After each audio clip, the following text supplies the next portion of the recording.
وہی عمر جو پہلے مارتے تھے غریبوں کو، وہی فاروق امیرُ المومنین بنے، چہرے پہ نقاب پہنا، گلی سے گزر رہے، ایک بوڑھی اماں پریشان بیٹھی، عمر روک گئے، غلام سے کہنے لگے بوڑھی پریشان لگتی، حضور پوچھ لیتے، فرمایا اماں اندر آ جائے، اماں کہنے لگی جاؤ دوڑو اپنا کام کرو، کہا تیری مہربانی آنے دے، جب ضد کی تو کہنے لگی آ جاؤ، حضرت عمر اندر گئے، نقاب ہے چہرے، اماں کیوں پریشان ہو؟ کہنے لگی عمر سے بڑی شکایت، کیا ہوا؟ کہنے لگی بوڑھی بھی ہوں، بیوہ بھی ہوں، بے اولاد بھی ہوں، 25 دینار کا قرضہ چڑھ گیا، 3 دن ہو گئے روٹی نہیں کھائی، عمر امیر المومنین ہے، اس نے میرا حال ہی نہیں پوچھا۔ حضرت عمر کہنے لگے اماں عمر کو کیا پتا تو اس حال میں ہے؟ تو مدینے کی وہ بوڑھی عورت بھی جانتی تھی کہ جمہوریت کیا ہوتی ہے، جمہوریت کیا ہوتی ہے۔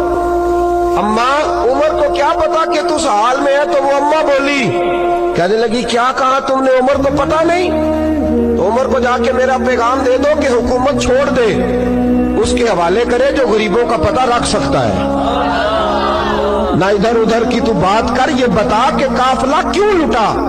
مجھے رہزنوں سے غرض نہیں، تیری رہبری کا سوال ہے۔ تو بہانہ کر کے سائیڈ پہ ہو گیا، بول، تو پتہ رکھ نہیں سکتا تو کیوں حکومت کرتا ہے؟ آپ کے غلام کہتے ہیں عمر دوڑ لگا کے باہر نکلے، کھانا پکا پکایا گھر سے لائے، 25 دینار بھی لائے، 2 بوریاں اناج کی کندھوں پہ رکھ لی۔ غلام کہنے لگا حضور مجھے دے دیں، فرمایا وعدہ کر قیامت کے دن بھی میرا بوجھ اٹھائے گا؟ حضور میں نہیں اٹھا سکتا۔ عمر لائے، اس بوڑھی اماں کو 25 دینار دیے، 2-3 مہینے کا راشن دیا، کھانا کھلایا۔ یہاں تو جس کا 200-400 ووٹ ہو اسے ہے کوئی سردار چودھری پوچھ لے، غریبوں کو کون پوچھتا ہے؟ لیکن جب میلاد کا انقلاب آتا ہے پھر غریبوں کی عزت بڑھتی ہے۔ حضرت عمر اماں کے پیروں میں بیٹھ گئے، کہنے لگے اماں چل عمر کو میری خاطر معاف کر دے۔ اماں نے ایک لفظ کہا تو آپ کے غلام کہتے ہیں عمر کو اتنا روتے کبھی نہیں دیکھا جتنا عمر آج روئے۔ اماں کہنے لگی میں کوئی نہیں معاف کروں گی، میں تو بوڑھی ہوں، کسی وقت بھی بلاوا آئے گا، جب میں مروں گی نا نبی پاک میری قبر میں آئیں گے تو میں عمر کی شکایت لگاؤں گی، میں کہوں گی محبوبہ میں غریب نہیں، مجبور، پریشان، آپ نے اس کی ڈیوٹی لگائی تھی، اس نے میرا حال نہیں پوچھا۔ آپ کے غلام کہتے ہیں عمر اس طرح روتے جیسے بچہ بلک کے روتا۔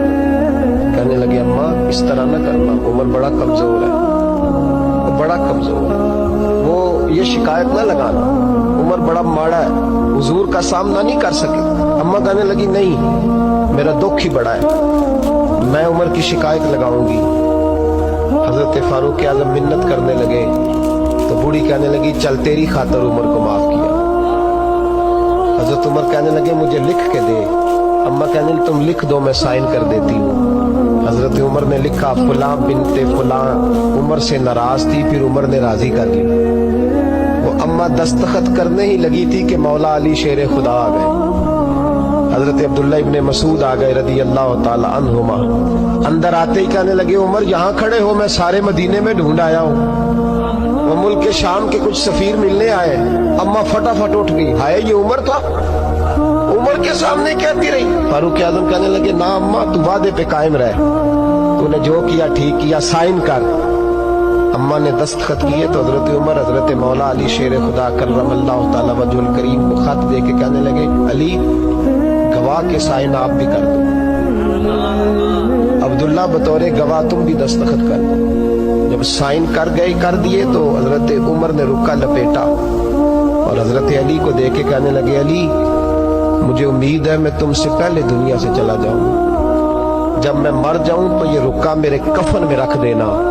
میرے نبی نے اگر پوچھا عمر میری امت کا کیا کر کے آئے ہو تو میں رکا نکال کے عرض کروں گا مولا ایک بوڑھی اماں ناراض تھی، میں اسے بھی راضی کر کے آیا ہوں۔